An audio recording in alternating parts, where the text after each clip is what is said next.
Allez, on retrouve nos invités pour la suite de Regard croisé, Pasteur Edo Komi, président du mouvement Martin Luther King, Eric Johnson, journaliste, directeur de publication de l'Union, et Rodrigue Ahego, il est analyste politique. On parlait de la Guinée. Alpha Condé, de nouveau autorisé à quitter le pays. Eric Johnson, le communiqué parle de départ pour des rendez-vous médicaux à l'étranger, plus précisément en Turquie. Oui, je pense que le comité national du Rassemblement pour le développement qui dirige aujourd'hui la Guinée est en train de poser des actes qui, à mon avis, sont salutaires pour la vie, la protection de la vie du professeur Alpha Condé. Si on regarde ces actes-là de cette façon, je crois que aujourd'hui on peut dire que l'avis des autorités qui ont eu à diriger ce pays pendant longtemps, l'avis des concitoyens de la junte, elle est importante pour ce comité-là. Toutefois, en écoutant un peu mes confrères, je dis, ils sont dans ce qui est juste. C'est-à-dire que pendant que vous avez les rênes du pouvoir, il faut poser des actes qui, au lendemain, peut-être après à votre retraite, que ces actes-là vous honorent et que vous puissiez avoir le soutien. Parce que pour arriver au pouvoir, vous avez eu le soutien des populations. Quand vous quittez ce pouvoir-là également, il faut toujours avoir ce soutien-là. Les gens ont donné des exemples de certains chefs d'État qui étaient partis et qu'on est allé chercher pour revenir toujours dans le cadre de la gestion de leur pays. Mais je crois que si on laissait Alpha Condé à Conakry, il va trépasser. Parce que aujourd'hui, il n'y a pas un plateau technique en Guinée qui puisse sauver la vie, qui puisse sauver le professeur Condé. Ce qui est évident, quel que soit ce qu'il a fait, il a été quand même à la tête d'un État. Il a été à la tête d'un pays, il faut le lui reconnaître. La junte qui est en train, la junte qui est en train de lui permettre d'aller se soigner à l'extérieur ne lui donne pas un blanc-seing par rapport à sa gestion du pouvoir, mais je pense fondamentalement que c'est par rapport au comportement même d'Alpha Condé que la junte est en train de lui permettre cela. Vous savez, quand vous avez commis un acte belliqueux et que vous vous retrouvez en prison, on parle souvent du comportement du prisonnier qui permet parfois de diminuer sa peine et d'être carrément élargi sous condition. Et donc je crois qu'aujourd'hui, Alpha Condé a demandé à aller se faire soigner à Abu Dhabi. Il est rentré. Je crois que ça aussi, c'est quelque chose qu'il faut apprécier à sa juste valeur.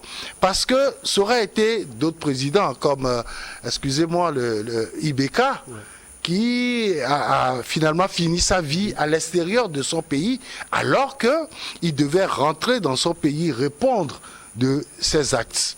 Maintenant, il y a forcément un deal entre Alpha Condé et la junte au pouvoir en Guinée.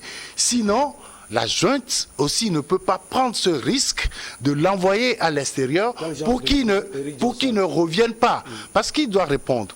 Il a été déjà accusé avec ses collaborateurs de crimes de sang. attention, c'est très fort, cette accusation. Et donc, la junte ne peut pas prendre ce risque-là de laisser Alpha Condé partir pour ne plus revenir dans le pays et répondre de ces actes-là. Donc, je dis qu'il y a eu forcément un deal entre la junte et Alpha Condé pour qu'il puisse aller se faire soigner à l'extérieur. Tout ça, je dis, cela doit donner quand même des leçons à ceux qui nous dirigent. Parce que, vous savez, se retrouver dans une telle situation où vous êtes obligé de négocier votre liberté par rapport à des soins qui vous sont quand même indispensables, je crois que c'est pas un truc. Oui, c'est quelque chose qu'il ne faut pas souhaiter à des dirigeants. Il faut déjà prendre des dispositions aujourd'hui pour ne pas se retrouver dans de telles situations. Si vous le permettez, on va quitter Conakry pour Niamey au Niger. Le président de ce pays, Mohamed Bazoum, a salué lundi la coopération militaire avec l'Allemagne comme un modèle à suivre par les autres partenaires de son pays à l'issue d'une rencontre à Niamey avec le chancelier allemand Olaf Scholz. Pour sa mission gazelle de formation des forces spéciales nigériennes dans l'ouest du Niger, l'Allemagne a fait de grands investissements dans les infrastructures, la construction d'aérodromes, des bâtiments et assure une formation de grande qualité qui est appréciée de façon tout à fait singulière par notre armée. Ce sont les déclarations, Rodrigue Agrego, ce sont des déclarations du président nigérien. Je pense qu'il se base sur ce que lui-même il a pu recenser comme résultat dans cette coopération-là. C'est sur cette base qu'il a fait ses affirmations. Et je ne pense pas que ce soit une affirmation partagée par l'ensemble du peuple nigérien. Parce que vous savez que le Niger est un de ces pays dans lesquels l'armée prend vite le pouvoir. Et donc, il ne peut pas dire le contraire. Il sait pourquoi il a dit. Il sait pourquoi il a dit. Et il s'enferme dans une sorte de diplomatie avec l'Allemagne, bien sûr. Il n'a pas pointé du doigt le fait que l'Allemagne ait engagé des ressources dans l'achat de matériel militaire, etc., pour combattre aussi le terrorisme. Mais il a fait un clin d'œil aux populations. Vous savez que c'est suite au soulèvement, à un petit soulèvement des populations que l'armée intervient pour prendre le vite. Ça, c'est dans leur habitude. Et donc, pour faire le clin d'œil aux populations, il a parlé de la réalisation et d'infrastructures solides, etc., profitables donc à celle-ci. Et donc c'est pour ça qu'il a dit, dans un contexte où aujourd'hui le voisin de l'Allemagne, qui est la France, est sérieusement pointé du doigt et menacé sur le continent africain aujourd'hui, en termes de présence. Et vous voyez le sort qui est réservé donc aux militaires français, au Mali, etc., dans ces pays-là. Et donc, il faut faire de sorte à préparer les esprits pour qu'il n'y ait pas de soulèvement contre donc les esprits. Moi, je pense que c'est beaucoup plus une diplomatie qui se joue. Et sinon, ce n'est pas en présence du chancelier allemand qui va tenir ces propos-là. Donc, vous comprenez, c'est beaucoup plus une mise en confiance du partenaire pour lui dire que non, chez nous aussi au Niger, le peuple n'est pas violent, le peuple n'est pas contre l'Allemagne, parce que vous avez fait si vous avez. Donc ça, c'est un langage diplomatique. Maintenant, si tant est qu'il est conscient de ce coup médiatique qu'il a fait, je pense qu'il doit prendre la mesure de la chose. Comme on l'a dit pour X, on va le dire pour Y. Faire de sorte que les constats que lui-même il a établis aujourd'hui aient une assise confortable avec l'adhésion des populations qui doivent être bénéficiaires normalement de ce genre de partenariat. Parce qu'en Afrique, ce genre de partenariat renforce beaucoup plus ou équipe beaucoup plus l'armée. Et ça ne permet pas aux populations de manger à leur faim. Alors que normalement, en matière de gouvernance, on doit beaucoup plus travailler pour que les populations mangent à leur faim. Et une population qui n'a pas soif, qui n'a pas faim, peut aider le peu d'hommes armés qu'il y a à assurer la sécurité du pays. La dernière fois, vous allez voir qu'au Togo, dans tout ce qui est appel à lancer, on appelle à une collaboration armée-nation. C'est-à-dire que le peuple puisse collaborer avec la... Si c'est de cela qu'il s'agit, il faut travailler à ce que les deux entités, sur tous les plans, ne se regardent pas en chien de faïence. Donc je pense que c'est ce coup-là que Bazoum est en train de vouloir jouer, mais pour le moment, pour moi, c'est un coup médiatique. Il faut aller dans les faits pour matérialiser cette intention-là. Et un appel également, pas forcément aux Allemands, qu'il a présenté comme Jésus, comme modèle, comme modèle, comme Jésus ou comme Mahomet, là-bas au Niger. D'accord? Mais à l'endroit des autres aussi, parce que plus loin, ils ont parlé de l'arrivée des mercenaires russes. Je ne sais pas si quelqu'un fait aussi le lien.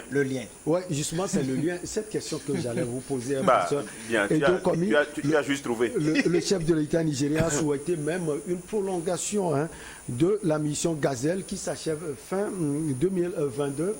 Est-ce que peut-être c'est pour contrer la présence éventuelle de la Russie, parce que certains peuples réclament aujourd'hui la présence des Russes pour assurer leur sécurité? Rien de Bazoum ne me convainc, ne m'inspire. Rien du président Bazoum. Parce qu'il est accroché à la France? D'abord, il n'est pas mon président, il est président d'un pays. Niger, il est là-bas. Tu disais tout à l'heure que... Non, mais tu disais tout à l'heure que ce qui se fait là-bas, ce qui se passe au Nigeria, nous concerne aussi. Le panafricanisme, voilà, très bien. Mais ces propos, depuis que le monsieur a été élu, on le voit toujours tenir des propos tout francophiles, c'est-à-dire franco-optimiste. Il parle... Et là, il a parlé de l'Allemagne. Il parle de l'Allemagne. Oui, ici, ce sont des cousins. L'Allemagne, c'est un pays traditionnellement, éventuellement, c'est un pays bon, l'Allemagne. Non, attends, je viens. Quel pays n'est pas bon? C'est un pays qui utilise la morale protestante, donc avec Martin Luther, le réformateur, le réformateur de l'Église. Et donc, du coup, ça réussit toujours, vous voyez, avec les CDU, les chrétiens, les partis qui ont tendance critique, voilà, en Allemagne. Et ça marche bien avec l'Allemagne, qui est d'ailleurs la première puissance économique de l'Europe. Très bien. Maintenant, le problème de l'Allemagne, c'est que quand l'Allemagne pactise avec la France, je parle de pacte, quand l'Allemagne pactise avec la France pour, disons, tourner l'Afrique dans un certain carcan, ça fait très mal. C'est là où je ne reconnais plus l'Allemagne. Je ne reconnais plus l'Allemagne et les propos diplomatiques, c'est juste. C'est juste pour attaquer. Ils sont en train d'attaquer le Mali. Juste ces propos-là, c'est juste pour dire au Mali, écoutez, voilà, nous sommes en bonne coopération avec l'Allemagne. Vous savez que tout évidemment, le ministre des Affaires étrangères est allé au Mali demander instruire, pas instruire même, obliger même les autorités maliennes à accepter la coopération, à ce que l'opération européenne là puisse encore rester au Mali. Et la réponse a été niette. Les autorités maliennes ont dit non, nous n'avons plus besoin de ça. Et donc, vous avez vu comment Macron est le président de l'Union européenne. Et donc, il déploie tout ça là, il déploie toute cette diplomatie vers les pays voisins du Mali, le Sénégal, Macron qui est Sénégal, le président sénégalais qui est le président en exercice de l'Union africaine. Il faut aller là-bas. Donc il faut aller au Niger. Le Niger dont le Parlement a déjà voté. Au Niger. Donc il va être maintenant la base militaire. La base militaire pour contrecarrer les actions sur la frontière entre Burkina, Tchad et Niger. Donc quand on voit tout ça là, il n'a que ça à dire. Et maintenant, justement, Rodrigue a bien dit maintenant, a bien planté le décor. Tous les peuples d'Afrique aspirent à une coopération russe. L'Afrique et Russie. Et donc on voit déjà le peuple nigérien aussi regarde.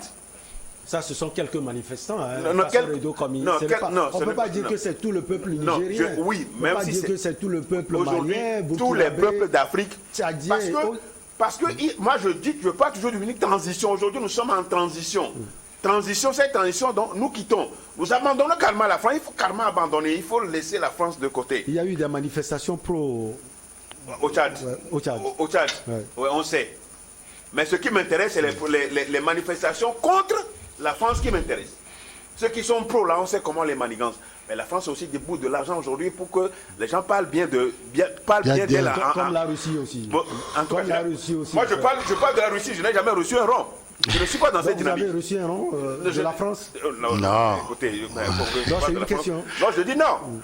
Mais je sais que des millions de sociaux avec nos collègues de Mali, de Sénégal, qui ont dit de l'argent a été débloqué. Ce n'est pas aurait été. Je ne mets pas ça en condition, mais a été débloqué par l'Élysée, le Quai d'Orsay, pour que les gens parlent bien de la France. Vous avez eu écho? Moi, Non. j'ai eu écho. Non. Je le dis, je peux vous balancer. Je sais. Je vous balance. Non, non. Je sais Je que... vous balance tout. Je Et sais je peux vous donner le montant. Je Je peux vous donner le montant. Je vais vous donner le montant. Je sais qu'au Quai d'Orsay, Je dis... la situation Non, qui... Aujourd'hui, la situation pro-russe inquiète. Ça inquiète. Et quand ça inquiète, on met les moyens. Vous n'avez pas eu écho dessus. Beaucoup d'activités. Non, quand ça inquiète, c'est que l'argent circule. Je dis l'argent circule bien. Tout à l'heure, je vais vous donner le montant. Je vous envoie, vous allez voir le montant. Et je vais vous donner des contacts. Vous allez voir comment ça se fait. En tout cas, en tant que journaliste, selon les informations que j'ai, C'est des valises. Une réunion qui a eu lieu En Côte d'Ivoire. En Côte d'Ivoire. Et les valises ont transité par la Côte d'Ivoire. Bien sûr, le président Alassane Ouattara ne va pas nier. Parce qu'il y a des collègues de la Côte d'Ivoire même qui ont pris. Les gens qui ont pris, ils disent, mais nous allons parler de la Russie. Ils ont pris, mais ils disent, eux, ils vont parler de la Russie. Et donc, vous le permettez, on va marquer une petite pause. Okay. Comme d'habitude, on revient parler un peu du Niger avant de parler de votre pays, le pays de Pasteur Edo Komi, le Togo.